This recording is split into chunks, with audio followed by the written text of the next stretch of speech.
சுஜாஸ் சமையலோட வீட்டு முறை தயாரிப்புகள் முழு கருப்பு உளுந்தில் பண்ண கருப்பு உளுந்தங்களி மாவு, 40 வகையான பொருட்கள் சேர்த்து பண்ண சத்து மாவு, எல்லா வகையான குழம்புக்கும் யூஸ் பண்ணுற மாதிரி குழம்பு மிளகாய்த்தூள், 60 வகையான மூலிகை சேர்த்து பண்ண homemade herbal hair oil, Kerala ட்ரெடிஷ்னலான மன்சிஸ்த ஆயில், குங்குமாதி தைலம், மூலிகை குளியல் பொடி, மூலிகை சீயக்காய் தூள், குழந்தைகளுக்கு மசாஜ் பண்ணி குளிப்பாட்டுறதுக்காக கேரட் பீட்ரூட் ஆயில், மூட்டு வலி தைலம், இது போக இட்லி பொடி, பருப்பு பொடி, முருங்கைக்கீரை பொடி, கருவேப்பிலை பொடி, முருங்கைக்கீரை சூப் பவுடர்னு நிறைய ப்ராடக்ட்ஸ் இருக்குது. இந்த ப்ராடக்ட்ஸ் உங்களுக்கு வேணும்னா ஸ்க்ரீனில் தெரிகிற இந்த நம்பருக்கு WhatsApp. Hello friends, welcome to Suja's சமையல். 30 days வெயிட் லாஸ் சேலஞ்சில் வந்து இன்றைக்கி 8வது நாள். மார்னிங் எந்திரிச்ச உடனே எம்டி ஸ்டொமக்கில் வந்து நான் இன்றைக்கி வெயிட் பார்க்குறேன். இன்றைக்கி என்னோடய வெயிட் வந்துட்டு 87.7. நேற்றும் இதே தான் இருந்தது. இன்றைக்கி எந்த வெயிட்டுமே குறையலை. இப்போ அடுத்ததாக என்னோடய ஹஸ்பண்டுக்கு வந்து வெயிட் செக் பண்ணலாம்.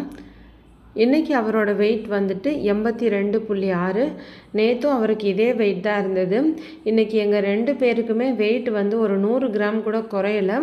ஆனால் கூடவும் இல்லை, அதே சேம் வெயிட் தான் இருக்குது. இந்த மாதிரி சில நாள் வந்துட்டு வெயிட்டு குறையாமல் அப்படியே மெயின்டைன் ஆகும். இல்லைனா சில சமயம் ஒரு 100 கிராம் 200 கிராம் வந்து கூடவும் செய்யும். வெயிட் செக் பண்ணதுக்கப்புறமா 1/2 லிட்டர் தண்ணி குடிச்சிட்டு மார்னிங் பிரேக்ஃபாஸ்ட்டுக்கு ஒரு ஆப்பிளை கட் பண்ணி ஆளுக்கு பாதி பாதியாக நாங்கள் எடுத்துக்கிட்டோம்.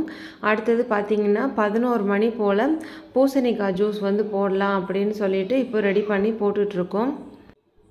இன்றைக்கி வெயிட் எதுவுமே குறையாததுனால காலையில் ஒரு ஆப்பிள் பாதி பாதி சாப்பிட்டதுக்கு அப்புறமா மிச்சம் நாள் ஃபுல்லாக இன்றைக்கி வெறும் ஜூஸ் மட்டும் எடுத்துக்கலாம் அப்படின்னு சொல்லி தான் காலையில் 11 மணிக்கு பூசணிக்காய் ஜூஸு, அப்புறம் 1 மணி போல் கேரட் ஜூஸ், அப்புறம் ஈவினிங் ஒரு 3 மணி போல் பொன்னாங்கண்ணி கீரை ஜூஸ் சாப்பிட்லாம் அப்படின்னு சொல்லி ரெடி பண்ணிகிட்ருக்கோம். எதனால் வெயிட் குறையலை அப்படின்னு யோசிச்சுட்டு இருந்தோம். நேற்று வந்து பாதாம் ட்ரிங்க் எடுத்துக்கிட்டோம். அதுக்கப்புறம் பார்த்தோன்னா மத்தியானம் சாலட் எடுத்துக்கிட்டோம். இது ரெண்டுமே கொஞ்சம் ஹெவியான ஃபுட்டு தான். அது போக எங்கள் வீட்டில் கொஞ்சம் ஒர்க்கெல்லாம் ஆல்ட்ரேஷன் ஒர்க்கெல்லாம் போயிட்டுருக்கு. அதனால் எங்களுக்கு சரியாக தூக்கமும் இல்லை. ஒரு 4 மணி நேரம் தான் தூங்கியிருப்போம். அந்த தூக்கம் இல்லாதனாலையா இல்லைன்னா கொஞ்சம் ஹெவியாக எடுத்துக்கிட்டதுனால என்னன்னு தெரியல, வெயிட்டு குறையலை. அதனால தான் இன்றைக்கி ஃபுல்லாகவே லிக்விட் மட்டும் எடுத்துக்கலாம் அப்படின்னு இன்றைக்கி டிசைட் பண்ணோம். இயற்கை உணவுகளை மட்டும் எடுத்து நம்ம வெயிட் லாஸ் பண்ணும்போது நமக்கு டெய்லி வந்துட்டு கண்டிப்பாக ஒரு 100 கிராம் அளவுக்காவது வெயிட் குறையும். அப்படி குறையலைன்னா ஒன்று நம்ம எடுத்துக்கிட்ட ஃபுட்டு வந்துட்டு கொஞ்சம் ஹெவியாக இருக்கணும், இல்லைனா நமக்கு சரியாக தூக்கம் இல்லாமல் இருக்கும். அதுவும் இல்லைன்னா மலச்சிக்கல் காரணமாக நமக்கு கழிவுகள் சரியாக வெளியேறாமல் இருந்தாலும் வெயிட் வந்துட்டு குறையாமல் இருக்கும். பொதுவாக இந்த மாதிரி டயட் இருக்கும்போது கொஞ்சம் மலச்சிக்கல் பிரச்சனை வந்து வரத்தான் செய்யும். அதனால் நீங்கள் கடுக்காய், திரிப்பலா இல்லைனா நிலா அவரை இது மாதிரி ஏதாவது ஒன்று எடுத்துக்கோங்க. இந்த பூசணிக்காய் ஜூஸும் கேரட் ஜூஸும் என் பொண்ணுக்கும் சேர்த்து மொத்தமாக வந்துட்டு 3 டம்ளர் வரைக்கும் போட்டிருக்கோம். பொதுவாக குழந்தைங்களுக்கு வந்துட்டு கேரட் ஜூஸ் கொடுக்கும்போது அதில் பால் சேர்க்காமல் பியூர் ஜூஸாக கொடுங்க. ரொம்ப சின்ன குழந்தைங்களாக இருந்தால் நீங்கள் பால் சேர்த்து சுகர் சேர்த்து கொடுங்க. ஓரளவு பெரிய குழந்தைங்களாக இருந்தால் அப்படியே நீங்கள் பியூர் ஜூஸாகவே கொடுங்க, அதான் நல்லது. அடுத்ததாக இப்போ வந்து இந்த பொன்னாங்கண்ணி கீரை ஜூஸ் வந்து எப்படி போடுறது அப்படின்னு பார்க்கலாம். நம்மளுடைய கண்ணில் எந்த மாதிரி பிரச்சனை இருந்தாலும் இந்த பொன்னாங்கண்ணி கீரை ஜூஸை நீங்கள் தொடர்ச்சியாக ஒரு 48 நாளைக்கு எடுத்துக்கும் போது கண் பார்வை கோளாறுகள் எல்லாமே ரொம்ப சரியாகி வரும். இன்றைக்கி நான் இந்த பொன்னாங்கண்ணி கீரை ஜூஸ் வந்து மொத்தம் 3 பேருக்கு போட போகிறேன்.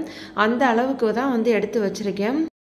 பொன்னாங்கண்ணி கீரை வந்து 2 விதத்தில் இருக்கும். ஃபுல் பச்சை கலரில் ஒன்று இருக்கும், இன்னொன்று வந்து இந்த மாதிரி கொஞ்சம் ரெட்டிஷ் கலந்து இருக்கும்.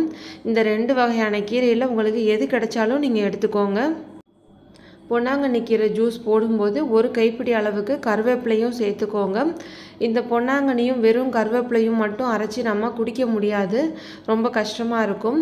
அதனால இது கூட வந்துட்டு நம்ம தேங்காய் சேர்த்துக்கலாம். இன்றைக்கி நான் போடக்கூடிய இந்த அளவு வந்துட்டு 3 பேருக்குங்க. முதல்ல தேங்காவை மட்டும் மிக்சியில் சேர்த்து தண்ணி எதுவும் ஊற்றாமல் நல்லா அரைச்சி எடுத்துக்கோங்க. தேங்காய் நல்லா அரைப்பட்டதுக்கப்புறமா இந்த ஒரு கைப்பிடி அளவு கருவேப்பிலையை சேர்த்து இதையுமே தண்ணி சேர்க்காமல் நல்லா அரைச்சி எடுத்துக்கோங்க. பொன்னாங்கண்ணி கீரை கருவேப்பிலை ரெண்டையும் நல்லா க்ளீன் பண்ணிவிட்டு தண்ணி ஊற்றி ஒரு 2 வாட்டியாவது நல்லா அலசி எடுத்துட்டு அதுக்கப்புறமா இந்த மாதிரி அரைச்சிக்கோங்க. இப்போல்லாம் பார்த்திங்கன்னா சின்ன குழந்தைங்க ரொம்ப சின்ன வயசுலேயே இப்போல்லாம் கண்ணாடி போட ஆரம்பிச்சிடுறாங்க. நிறைய ஃபோன் பார்க்குறது, டிவி பார்க்குறது, இதனால அவங்களுடைய கண் பார்வை வந்து பாதிக்கப்படுது. குழந்தைகளுக்கு இந்த மாதிரி பொன்னாங்கண்ணி கீரை ஜூஸ் வந்து செஞ்சு கொடுங்க. இதில் வந்து நம்ம தேங்காயும் சேர்க்குறோம். இது குடிக்கிறதுக்கு வந்துட்டு கசப்பாலாம் இருக்காதுங்க. தேங்காய் சேர்க்கறதுனால இது வந்து ரொம்ப நல்லாயிருக்கும். பெரியவங்கள்லேருந்து குழந்தைங்க வரைக்கும் வீட்டில் எல்லாருமே இந்த பொன்னாங்கண்ணி கீரை ஜூஸை வந்து எடுத்துக்கலாம். பொன்னாங்கண்ணி கீரையை வந்து கீரைகளுக்கெல்லாம் ராஜா அப்படின்னு சொல்லுவாங்க. இந்த பொன்னாங்கண்ணி கீரையை நம்ம தொடர்ச்சியாக சாப்பிடும்போது நம்மளுடைய உடல் வந்துட்டு பொன் மாதிரி நல்லா மினுமினுப்பாக இருக்கும். அதனால தான் இந்த கீரைக்கு வந்துட்டு பொன்னாம் கண்ணி அப்படின்னு பேரே வந்தது. அதுக்கும் மேலே நம்ம இந்த கீரையோட கருவேப்பிலை சேர்க்குறோம். கருவேப்பிலையும் நம்மளுடைய கண்ணுக்கு, முடிக்கு எல்லாத்துக்குமே ரொம்ப நல்லது. வெயிட் லாஸுக்கும் ரொம்ப நல்லது. கீரையோட நம்ம தேங்காயும் சேர்த்து அரைக்கிறதுனால இந்த கீரை ஜூஸ் குடிக்கும்போது நமக்கு எந்த கசப்பும் இருக்காது. அப்படியே தேங்காய் பால் சேர்த்து குடித்த மாதிரி இந்த ஜூஸ் வந்துட்டு ரொம்ப டேஸ்ட்டாக இருக்கும். இந்த மாதிரி தேங்காய் பால் எடுத்துக்கும்போது நம்ம உடம்புக்கு தேவையான எனர்ஜி எல்லாமே நல்லா கிடைக்கும். அது போக வயிற்றுப்புண், வாய்ப்புண் இருந்தாலும் இந்த தேங்காய் பால் எடுத்துக்கும்போது அது எல்லாமே நமக்கு சரியாகி வந்துடும். உங்களுக்கு எந்த வகையான கண் பிரச்சனை இருந்தாலும் ஒரு 48 நாளைக்கு தொடர்ச்சியாக இந்த பொன்னாங்கண்ணி கீரை ஜூஸ் வந்து குடிச்சு பாருங்கள். உங்களுக்கு நல்ல மாற்றம் வந்து கிடைக்கும்.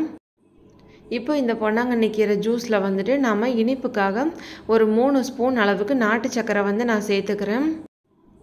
இனிப்பு வந்துட்டு உங்களுடைய டேஸ்ட்டுக்கு ஏற்ற மாதிரி இதை விட கூடவோ கம்மியாகவோ சேர்த்துக்கோங்க.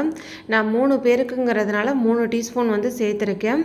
கீரை ஜூஸ் போட்டதுக்கப்புறமா சர்க்கரை சேர்த்து நல்லா மிக்ஸ் பண்ணதுக்கப்புறமா ஃப்ரிட்ஜில் வச்சுட்டு நல்லா ஜில்லுன்னு குடிங்க. டேஸ்ட் வந்து ரொம்ப நல்லாயிருக்கும். இந்த மாதிரி பொன்னாங்கண்ணி கீரை ஜூஸ் எடுத்துக்கிட்டாலும் சரி, இல்லைனா முருங்கைக்கீரை சூப் எடுத்துக்கிட்டாலும் சரி, அதிகபட்சமாக சாயந்தரம் ஒரு 4 மணிக்குள்ளே சாப்பிட்டு முடிச்சிருங்க. ஏன்னா கீரையில் அதிகமான சத்துக்கள் இருக்கிறதுனால நம்ம 6 மணிக்கு மேலே எடுத்துக்கிட்டோன்னா அது நமக்கு சரியாக செரிமானம் ஆகாது.